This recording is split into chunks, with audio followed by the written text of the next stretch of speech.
welcome back to the Life and Listings podcast. Today I have Christine joining us. Hey, Christine. Hi, how are you? Pretty good. I'm really excited about today.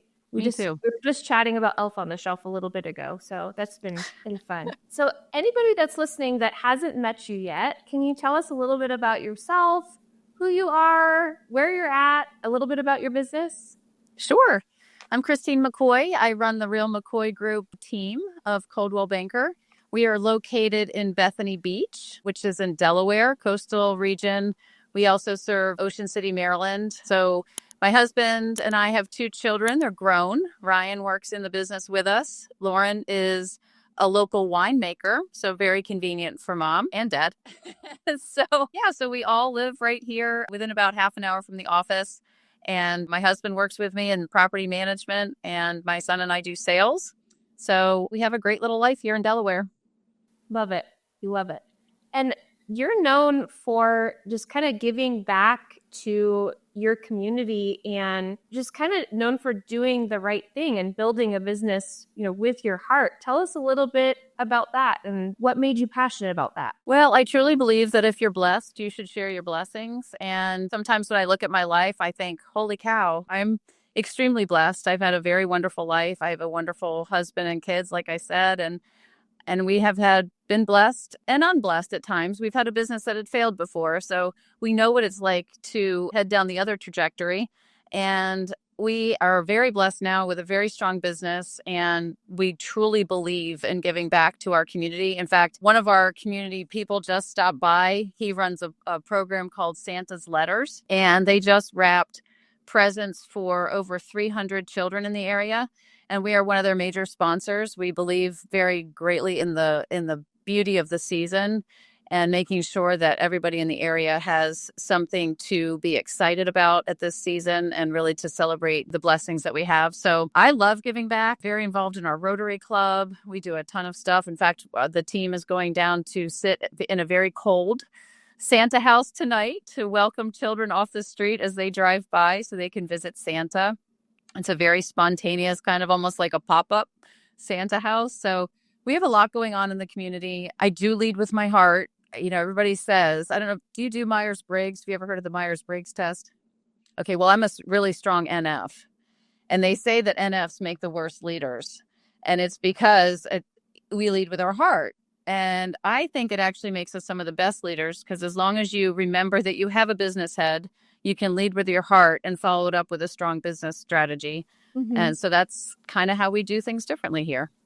I think that's funny because there are a lot of people that say like, oh, I do the same thing. My husband's always like, Jennifer, you're getting too personal about it. You care too much, all those things. I'm like, yeah, but I think I give more to my team. I have a team that's passionate about following me and in all the crazy directions I go because of the heart in my business. And maybe that might hinder me sometimes. That probably stresses me out sometimes too, because I'm like, I love them, whatever.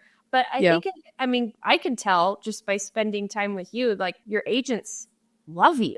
Yeah, we have a very close-knit team. And I think because I care deeply about them, they care deeply back about how they're running their business under me. And then how we can run together and make a name for ourselves that is different in the community. On the coast here, there's like 3,000 agents. Yeah. So how do you make a difference? Well, you make a difference by truly deeply caring about the process and how people are handled during, your clients are handled and how they experience. Real estate can be so dry, but it can be so emotional at the same time. And we have a retirement community here. We deal with a lot of life situations, mm-hmm. not just divorce, but a lot of death, a lot of estate sales. So having to do that, it really brings out your heart and you really learn the different paths of grief for people, which is really interesting because here we are real estate agents, but we're also dealing with so much emotion all the time. And then again, we care deeply about each other. So we help each other through that. So we can emote in the office and feel safe and feel like, okay, we have some buddies here that we can help, get us through whatever difficult patch we're going through or celebrate with us when we're celebrating. And it's a very close-knit team. The agents work extremely well together. We have one in Florida right now, and people are just taking her clients and, picking up for her. There's no fee. It's just, hey, we're here. let's get this done together. And I think everybody is more successful because everybody has that mentality. Yeah. Because real estate's hard, right? So if you don't have that support system anywhere, that's when I see a lot of agents get completely burnt out because they can't go on a vacation. They can't go do these things because they've got transactions back here and no one's willing to help, or people want 50% referral fees to go show a house. Like, it's crazy. So, I mean, tell me like a little bit about when you started your team. Like, are there any mistakes that you made in the very beginning with agents and like helping them grow? How many mistakes I made. That would be an entire hour-long session of bringing on the wrong people. First, you kind of like, oh, somebody wants to join the team. That's great. Let them join. That's wonderful. And then I realized, it took me a couple tries, the type of person I wanted on the team. And I've had a lot of coaching. And one of the things my coach said to me, like, do you want a Navy SEAL team or do you want a mega team? Well, my goal has always been a Navy SEAL team but I don't think I had ever defined it that way. Mm-hmm. So I was just kind of taking agents on. And I found out that my time was sucked out of me. People didn't necessarily need to work, so they wouldn't work, so they wouldn't do the right thing by following up with their clients. And then I realized I really wanted this Navy SEAL team. And I started really interviewing agents very differently about their goals. And I always tell them my goal for them is to make them so happy in this business. And that some of that is financial success, but some of it is finding their path in this business, because everybody can take kind of a different path and be successful. But I really want them to be free, like financially free. And what does that mean for them? It's different for everybody. Some people want to go on vacations, and some people, like I started because I wanted to put my kids through college and I didn't want them to be overburdened with a huge student debt. And they still have some, but my goal was to simply make enough money that they could go to college and we would not be totally strapped and they wouldn't be totally strapped. So everybody has their reasons, and how can I help you get there has been really one of our main forces. So along the way, I have learned how to interview, I think, a lot better. I just looked at our numbers and I have a Navy SEAL team, and it didn't start out that way. Everybody starts at zero. But they're developing and growing so nicely, and it's so super exciting to see everybody's personal success within the team. That's awesome. Because I feel like that happens with all team leaders, right? Oh my gosh, someone wants to join the team, or Betty Sue's sister just got her license. I'm just going to bring her on because I know her, right? And then you realize it didn't fit what you wanted to build, right? And you want these agents that are going to produce, and so you can pour into them. You don't just have a bunch of people just sitting there hanging their license with you. And I think that makes a huge difference. So now you've just learned to ask the right questions in the interview. And I think some agents are meant to be independent agents and some agents are meant to be team agents. And there's not a right or wrong to that statement.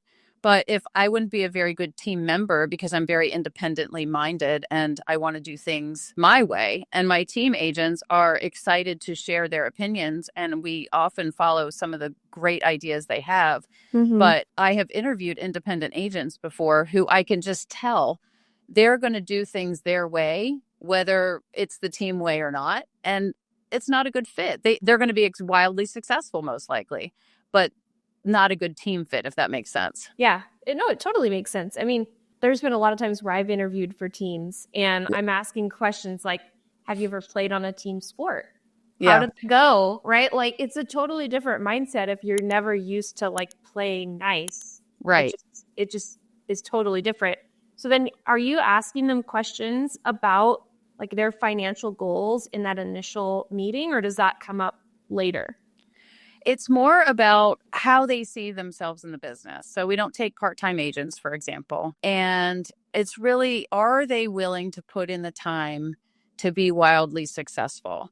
And when I say to them, if you have to make, X number of calls a day and you have to track it for 60 days, how are you going to feel about that?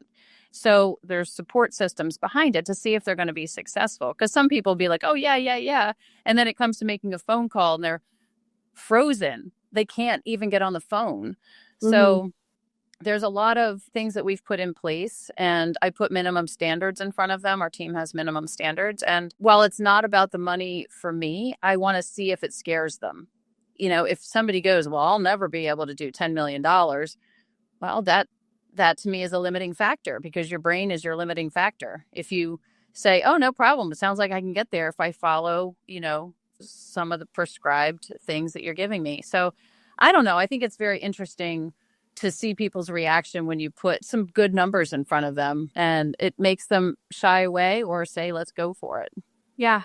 That's a telltale sign of, is it going to work?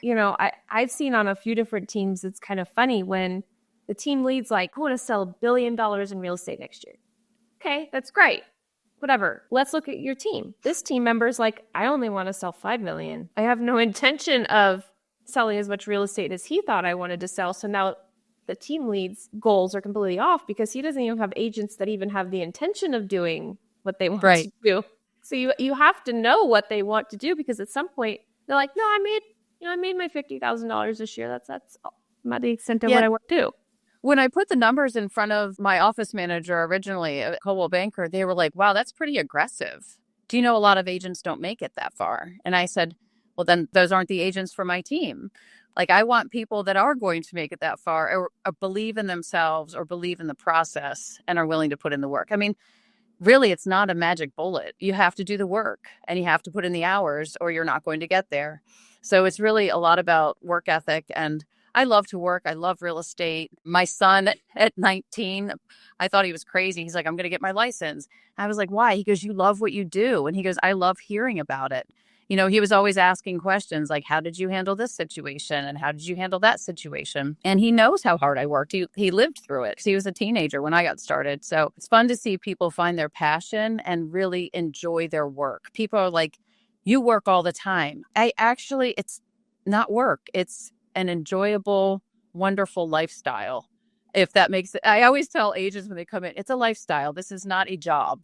You have to embrace the whole package, and you have to really love it, because you do work a lot and you have to be on call a lot for your clients. So real estate is something that you really have to be passionate about. Like, there was at one point, I think my husband thought I was absolutely insane. He's like, Jennifer, like, what are you doing? You're traveling, you're doing open houses, you're taking calls at 8:00 at night. And I look at it like that. I was like, yeah, I mean, I see my phone ringing. Like, of course I'm going to like take the phone calls from my client that needs help and answer questions. Like, is that a problem? It's like, right. Yeah, that's not okay. I'm like, I mean, I like it better than watching TV. Right. Yeah, it was funny. I went away with some other business owners, and we were in Acapulco, and it was winter here and freezing. Like, literally the ground was frozen, which doesn't happen a whole lot in this part of Delaware, but it was a really bad week here. And they have contracting companies. And I'm sitting by the pool in Acapulco, and they were laughing at me because I was working. And I said, well, I just paid for the vacation because I just got 2 contracts accepted. And then they were like, oh, man, we wish we could do that. We can't even work this week. And I was like, it's joyous to be sitting by the pool in Acapulco and having deals go through and being able to talk to your clients. I mean, because the technology is amazing. Mm-hmm. You really can work from anywhere. Yeah.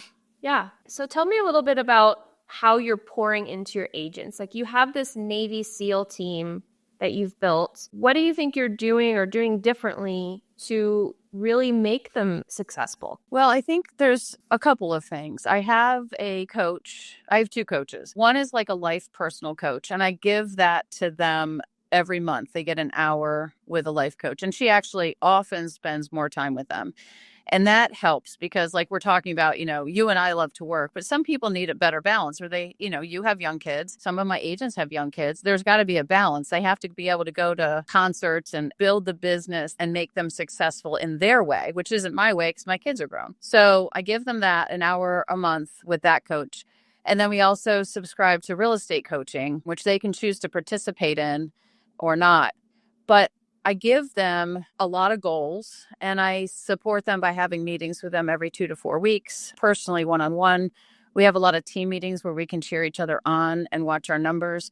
And of course, our agency has a lot of training as well. But I think having the coaching and the training and the constant support, my door's always open, my phone's always on. They can call me with anything. We have a fantastic management staff in our brokerage, and they are also on call. If I don't pick up my phone, they're picking up their phone at 8:00 at night, including our broker. So they just have the support system, and like, people are human, right? They're going to make mistakes. And I hopefully they would tell you this, that I allow people to fail, and it's okay. They can make mistakes. They can call me and say, whoopsie, guess what I just did? How do I get out of this one? And it's okay. It's not like I don't criticize. Goodness knows, we talk about mistakes made. I've made plenty. And I think the freedom to be a human, obviously, if they keep making the same mistakes over and over again, we're going to have a conversation. But it is a very difficult business. No transaction's the same. But giving that support and being open with them about how they can do things better, I think has made them all and they rely on each other. So they'll come in and ask Ryan questions, or I have a really good Ocean City, Maryland agent, and we ask her questions all the time about what's this condo building look like. But they have the support they need to be successful. Yeah.